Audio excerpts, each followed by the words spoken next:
Sorasi binani ani kɔnɔntɔn o b'an bara yan nɔ sariya tigilamɔgɔw y'a yira k'a fɔ ko maa saba bilala ka b'u la maa tɔ tola binani ani wɔɔrɔ min ye olu bɛ bila dabolo jumɛn kan. Ivoiriyɛnw ka sarasi binani kɔnɔntɔn ni saba bilara la n'olu ye musow ye. Maliennes et Maliens, pour la consolidation de la démocratie au Mali, les autorités de la transition ont adopté et promulgué une nouvelle loi électorale avec des nouvelles innovations dont, entre autres, la création de l'autorité indépendante de gestion des élections, EGE, comme organe unique de gestion des élections, article 3 de la nouvelle loi électorale. L'EGE est représenté à l'intérieur et à l'extérieur du Mali, districts, les régions, les cercles, les communes, les ambassades et les consulats. Article 6 de la nouvelle loi électorale. Au niveau national, le collège de l'EGE est composé de 15 membres, dont 8 membres viendront des pouvoirs publics, 4 des partis politiques et 3 viendront de la société civile. Article 7 de la nouvelle loi électorale. Au niveau de chaque région, district, cercle, commune, l'EGE sera dirigé par une commission de 7 membres, à raison de 4 représentants des pouvoirs publics, 2 des partis politiques et 1 de la société civile. L'EGE est représenté au niveau de l'ambassade et du consulat par une coordination de 5 membres, dont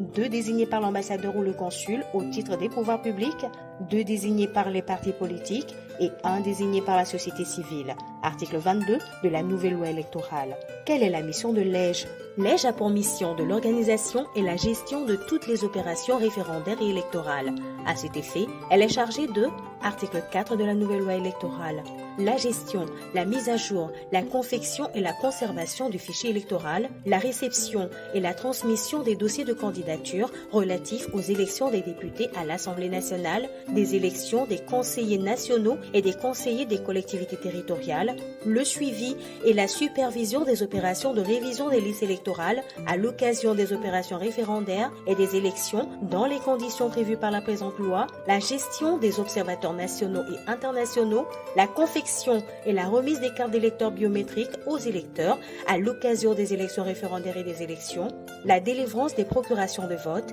la proclamation et la publication des résultats provisoires des scrutins par bureau de vote et la transmission des procès-verbaux. Dans cette nouvelle loi électorale, le ministère de l'Administration territoriale et de la décentralisation a pour mission d'appuyer l'EGE. À ce titre, il est chargé de l'organisation technique et matérielle des opérations référendaires et électorales. Article 5 de la nouvelle loi électorale. Maliennes et Maliens, un citoyen actif est celui qui s'implique dans la gestion des affaires publiques et politiques. Alors, élevons notre voix pour promouvoir nos droits, notamment celui de voter les dirigeants de nos choix.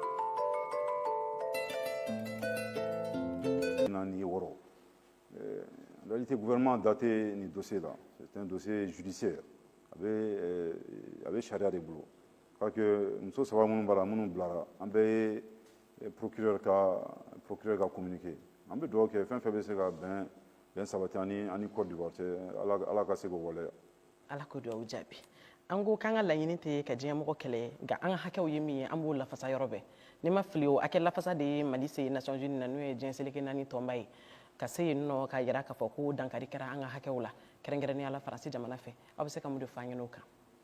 n bɛ se ka mun fɔ faransi mali ka c'est partenaire ye fɛn caman bɛ yen mun tɛmɛra an ni ɲɔgɔn cɛ n'a jateminɛ an ka jamana yɛrɛ kan o ye tubabukan yɛrɛ lakanabaliya kɛlɛli la partenariat donna ani faransi cɛ an ye mun jateminɛ salon cɛ faransi ye sariya min b'an ni ɲɔgɔn cɛ k'a fɔ k'a bɛ taa ka sɔrɔ a ma fɛn fɔ an ye an bɛɛ miiri bɛ an ka premier ministre Choguel ka kuma la o ko abandon en plein vol bon u ko k'u bɛ taa ka sɔrɔ u ma fɛn fɔ an ye mais mun y'an yɛrɛ dabala ban dɔw kelen k'o fɔ bon an fana ko bon k'u ka taa mais wagati an fana tɛ wagati d'u ma o kɔnɔna la a ka ca ni siɲɛ 50 ye u ka pankuru bɛ don an ka jamana kɔnɔna la k'a sɔrɔ sɛbɛn t'u bolo u ka pankuru caman bɛ yen minnu ka baara ye ka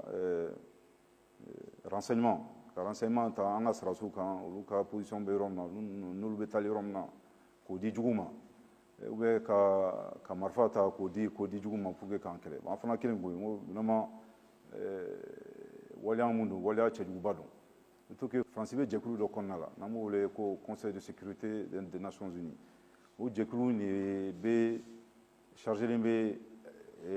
ka lakana sabati jɛnatigɛ kɔnɔ o kalifalen b'ale de la o faransi b'o kɔnɔna la comme membre permanent droit de veto b'a bolo donc vraiment fɛn cɛjugu n'o k'a fɔ dugu min bɛ o kɔnɔna la o dugu ka tila k'a yɛrɛ di nin waleya cɛjugu in ma donc a ye sɛbɛnni kɛ conseil de sécurité la k'a fɔ vraiment u ka réunion spéciale dɔ kɛ mun b'a to prévu min bɛ an ka jamana bolo ka se k'o yira k'a fɔ bon faransi bɛ nin ko cɛjugu in de la prévu b'an bolo mun b'a yira k'a fɔ vraiment u bɛ mun na a tɛ se ka bɛn cogo si la je crois que san'an ka se k'o prévu san'an ka se ka an ka o yɛrɛ yira diɲɛ na ni réunion in kɛra n y'a fɔ cogo min na u ye violation fɛn fɛn kɛ an ka jamana kɔnɔna la an sera k'o bɛɛ documenté k'o d'u ma n b'a dɔn k'a fɔ o yɛrɛ dabila bɛ ban parce que miri bɛ mali mun na kunun o ni bi mali tɛ kelen ala barika la bi kɛlɛkɛminɛn b'an bolo mun bɛ se ka to ni mɔgɔ min donna an ka jamana kɔnɔ an ka se k'a dɔn i donna tuma min na i donna wagati min na ou bien avion sugu min don donc an y'o bɛɛ d'u ma n y'a fɔ cogo min na an ka jamanadenw ka danna fɛn wɛrɛ b'an bolo mais an tɛna se k'o yira an b'o yira n'o y'a sɔrɔ nin réunion in kɛra mais an se ye fɛn fɛn on va se battre ni ala sɔnna ma pour que conseil de sécurité ka réunion ka se ka kɛ mun b'an bolo k'a fɔ an b'o fɔ mun fana bɛ faransi bolo k'a fɔ an b'a fɔ mais a bɛ kɛ diɲɛ a bɛna kɛ diɲɛ bɛɛ ɲɛna mais n b'a fɔ fana k'a fɔ waleya min bɛ sen na k'a fɔ ko mali ni faransi bɛ ɲɔgɔn na an bɛ faransi autorité minnu bɛ ka nin waleya cɛjugu in kɛ ani faransi population le peuple français on fait la différence entre les deux c'est waleya minnu don ani faransi population yɛrɛ tɛ taa ni ɲɔgɔn ye c'est waleya cɛjugu don i tɛ se k'a fɔ k'i bɛ bɔ i ka jamana la ka na jamana wɛrɛ la ka bin o jamanadenw kan don o don i bɛ bɔ i bɛ kuma cɛjugu fɔ yen jamana ɲɛmɔgɔw ma ani autorité ma a tɛ se ka bɛn cogo si la n y'a fɔ cogo min na principe saba ninnu faransi degelen bɛ ko dɔ la u ka autoritéw degelen bɛ ko dɔ la mais o fana tɛ se ka sabati bi min na cogo si la parce que diɲɛ falenna mentalitéw changera n b'a fɔ vraiment on n'a pas du tout k'a fɔ ko ŋaɲa b'an kɔnɔ k'a fɔ k'an bɛ diɲɛ kɛlɛ n y'a fɔ cogo min na an kungo ka ca vraiment diɲɛ k'a fɔ k'an b'an yɛrɛ di diɲɛ kɛlɛli ma an tɛ se ka diɲɛ kɛlɛ ni ye mali yɛrɛ ka histoire jateminɛ depuis empire du mali an ma deli k'a fɔ k'an bɛ vie k'an bɛ balo an datugunen on a toujours échangé avec nos voisins et d'autres pays mais a wajibiyalen don vraiment ni jamana wɛrɛ bɛ sigi a ka kɛ tiɲɛ kɔnɔna la a ka kɛ ɲɔgɔn bonya kɔnɔna la ayiwa maliden bɛɛ lajɛlen mago bɛ hakililasigi la an bɛ don min na komi bi hali an bɛ se k'an hakili latigɛ k'a fɔ ko camancɛ fanga kuncɛ cogo ɲuman o fɛɛrɛ bɛ aw kɔnɔ k'o di an bɛɛ lajɛlen ma wa ni ala sɔnna ma n y'a fɔ cogo min na an se ye fɛn fɛn an b'o kala et que gouvernement ka baara ye